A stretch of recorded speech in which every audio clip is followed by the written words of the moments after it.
Hello Aries, welcome to your reading for May. This is for Aries, Sun, Moon, Rising and Venus. Please make sure you check all your placements to get a clear picture of what's going on for you at this time. As always, this is a general reading. It may or may not resonate for all of you. Please take the bits that do resonate and leave the rest behind for somebody else. Now, I'm keeping this reading as broad as I can because this is an overview of May for you. Your focused love and career readings will soon be recorded in the coming few days and they will be uploaded. So we're doing a Celtic cross today, but I'm gonna take out a couple of oracle cards just to kick off the reading. That's too many.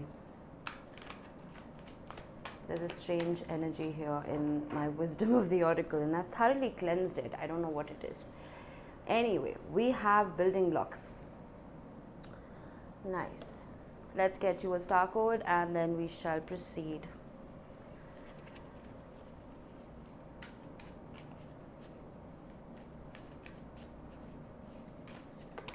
Oh, dropped a card. Hang on. We have 4th house, home. Interesting, you have building blocks and home.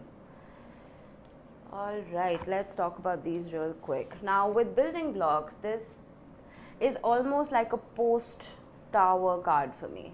It's when something comes to a crash, when something ends, you almost realize that the material that you're building with needs to be of good quality. Does that make sense?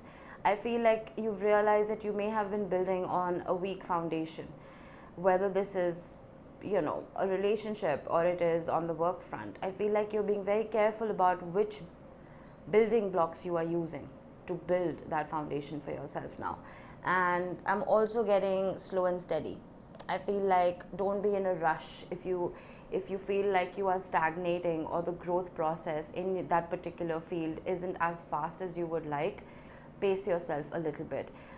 We do have Mars entering Aries on the 24th. I feel like that passion and that drive one would need will come about then, because Mars has been in Pisces all this while and is debilitated there.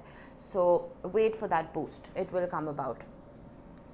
Then we have 4th house. Some of you very well may be building a new home for yourself and your family, or you may be moving.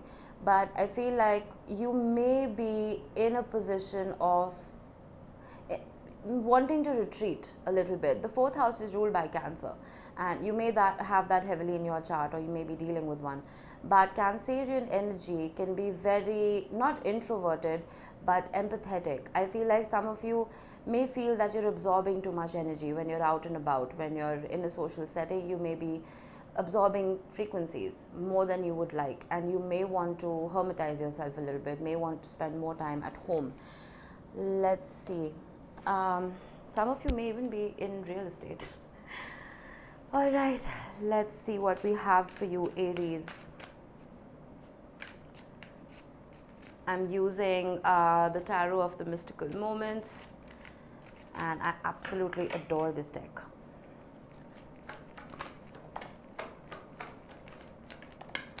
Oh wow, all right. To start off, we have the 9 of Cups with the Wheel of Fortune crossing it.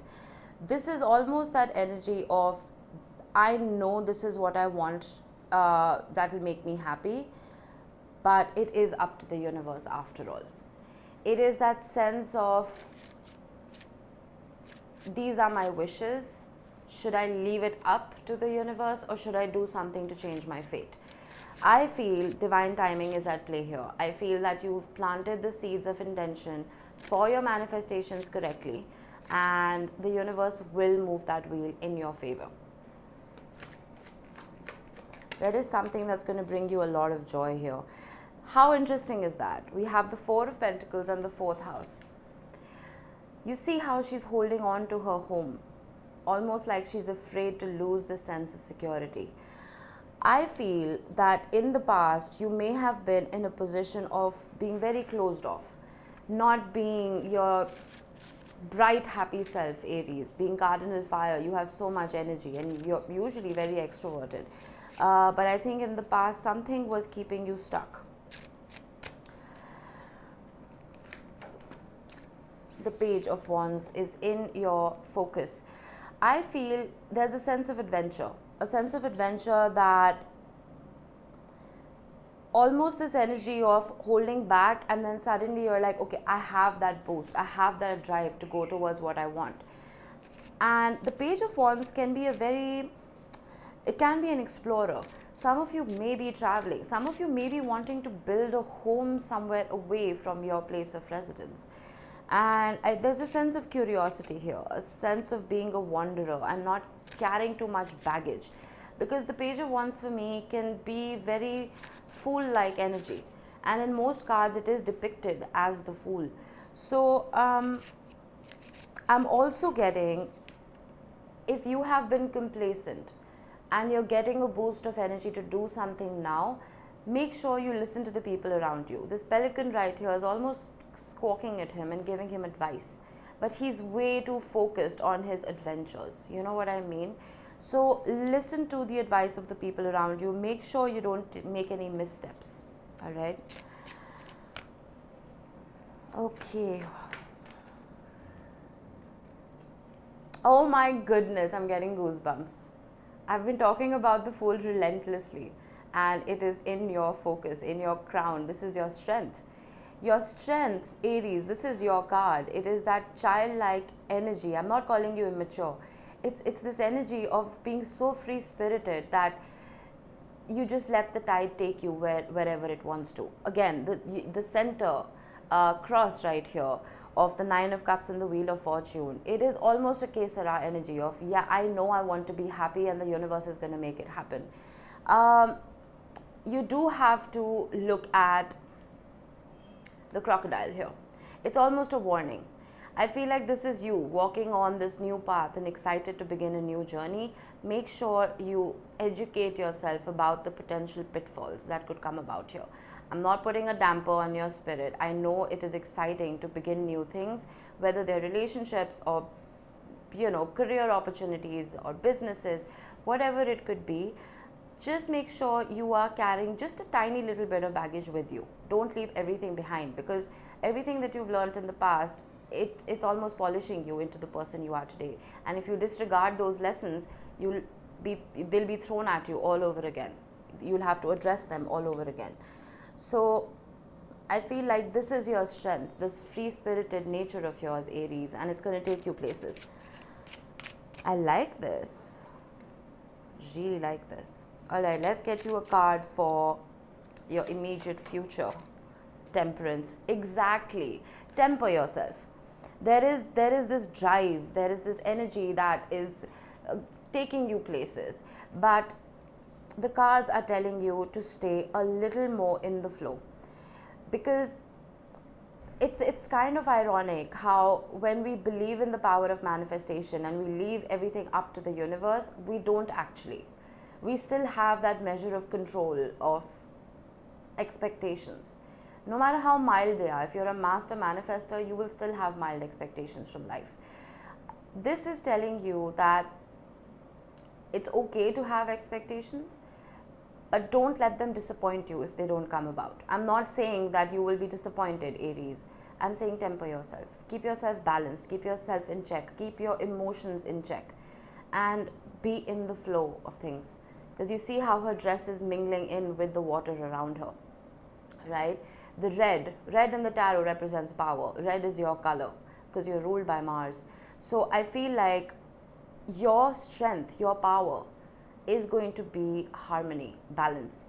And this coming about in your immediate future is telling me that you will take this advice, you will heed it, and you will apply it. All right, let's see how you are showing up in this reading. The Emperor, your card. I love this reading for you. Wow, you're in your power. Fantastic, Aries. I'm getting this sense that you were very uncomfortable. You were uncomfortable in this position of, oh, I'm home, I'm restricted, I'm not free. Whether this was within your own mind or physically because of COVID regulations or whatever it was, I feel like you are finally standing up for yourself. You're in your power and you're using all of your resources very wisely. And showing up as yourself in this position, my goodness, that is powerful. I am being guided to tell you to make sure you don't operate from a place of pride. The Emperor can be very prideful. Now, there are two Emperors in this deck. One is a male and one is a female. This is the female Emperor, which is telling me that maybe your feminine side, the divine feminine within you, we all have feminine and masculine within us, that needs to be nurtured a little bit. An energy of not only commanding but receiving as well. Because you see how even though this woman right here is, well, tall and grand and very clearly the ruler of this space, she's also controlling people around her. You remember I said with the Temperance card, release control. So I think that is again echoing in this particular card right here. Release control and be more in the flow. Don't give up your power, of course, but once you release, I feel like it's going to almost set you free. The King of Cups. Now, this is an external energy that you may not be aware of. It is possible that this is an energy within you, or it is an energy of somebody you could be dealing with. The King of Cups holds a lot of love in his heart. There's no gender in tarot. You see how the waters are chaotic. They're scary, they're dangerous, infested with sharks and extremely choppy water. But he's holding that ship up to make sure that the people on it stay safe. It's an energy of staying calm, again, cool, calm, collected, and not letting your emotions and your passion run away with you. I feel that maybe this is you. Maybe this is just your energy of, you may feel that, okay, you know, you're talking nonsense. I don't have patience. And I don't blame you. I mean, I'm an Aries rising. We're cardinal fire at the end of the day. We like to take action. And if someone tells us to just calm the F down, we won't, right?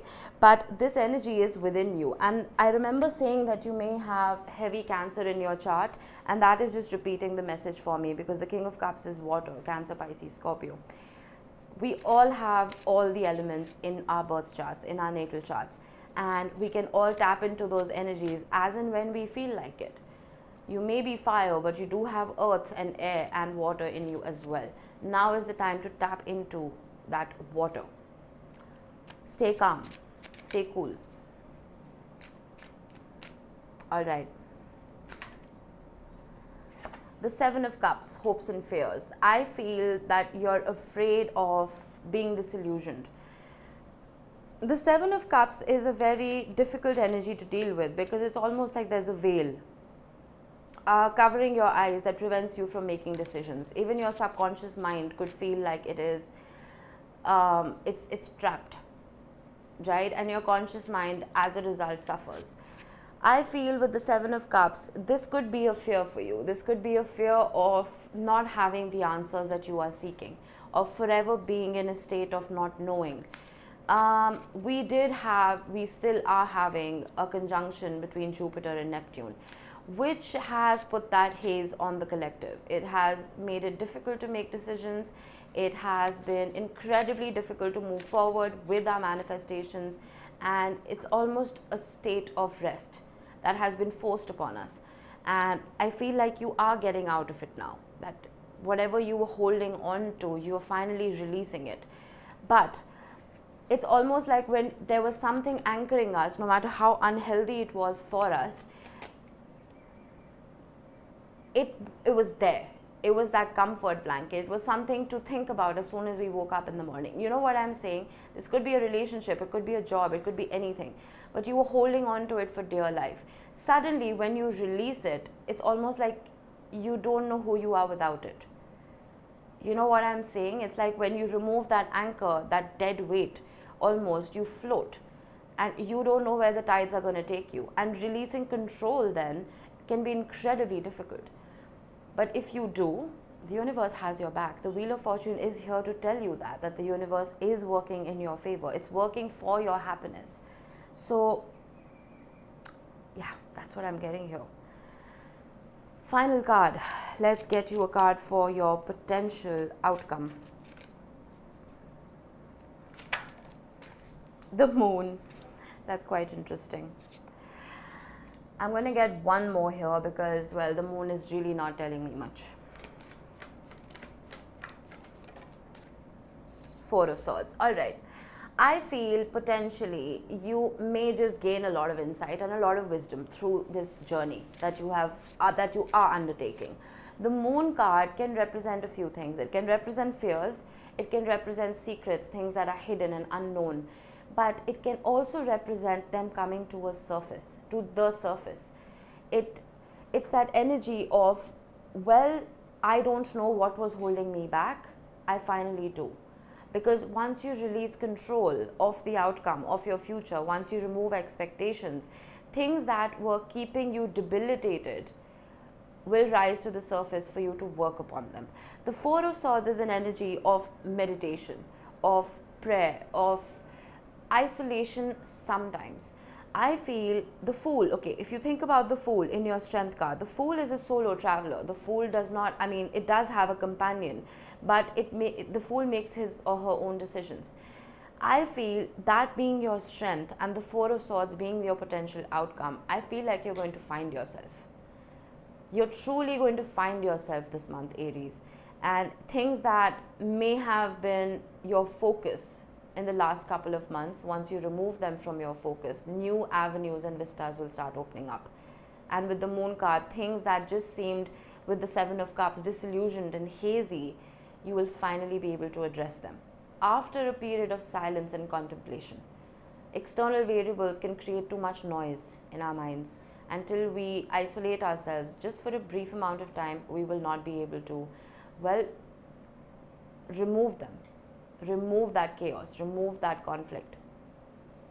Building blocks is telling me that it's almost like you need to build whatever this is by yourself, because the people or the energies around you may not be that conducive to your growth, at least not right now. All right, well, let's see the bottom of the deck. We have the Hangman. This reading has been extremely, well, what do I say? It's been so ironic. With the Hanged Man, it's talking about a shifted perspective. The universe is telling you to look at things from a different viewpoint. You've been laser focused on one particular thing and it's almost keeping you stuck in your head. The universe is saying that there is another way to do this.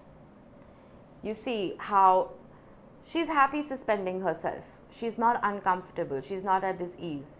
The birds are curiously looking at her, almost waiting for her next move. I feel like people are looking at you, waiting to see what is Aries going to do next. What Aries is doing next is opening up a brand new world for themselves. Because you see the foliage here may have been beautiful, but it was keeping her stuck. The suspension of energy, this moment of retreat and solitude, is opening up new avenues for you, new vistas for you. So I would embrace that, Aries. All right, that was your reading. I hope it helped you guys. I will see you in the next one.